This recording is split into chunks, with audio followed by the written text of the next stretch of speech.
Комин уджалы Рощаяса политолог, Рощаяса общественной палаты Апырыч Александр Асафов. Сие пасис муйбыр явит вон странан олышас кутысны унжик тыдны политика илыш. Олышас гыгырвоне кыны нимедем а кыны сбылювыса удж. Йозыс уматора велодысны коронавирус даторья военная операция. Ютыр, общественный котыр, волонтер да олышас итчисны.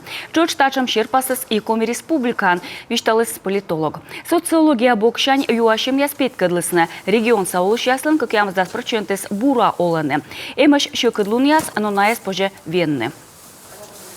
Политическое, скажем так, многоцветие, которое там 5 лет назад привлекало внимание и обывателя, и журналиста, оно вот в какой-то степени ушло, да, поскольку мы, как мне кажется, да, это мое личное субъективное мнение, мы прошли через такое ускоренное взросление.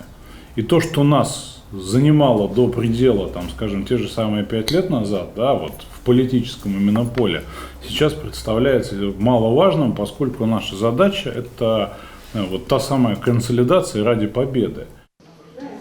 Александр Асафов уджалы бурющим я сборща виджедем ясын быт чупаден. А миян улыща шерте наблюдайтемыз быть кола. Немавны заводите улышань голосуйте.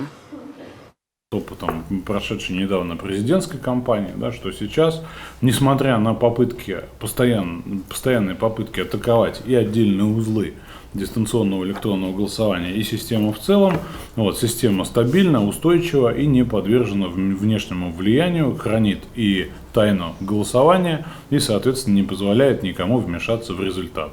Это показывают и различные уровни наблюдения за дистанционным электронным голосованием. Их всего 3, да, есть экспертные технические, есть партийные, есть общие, да, любой из нас может стать наблюдателем.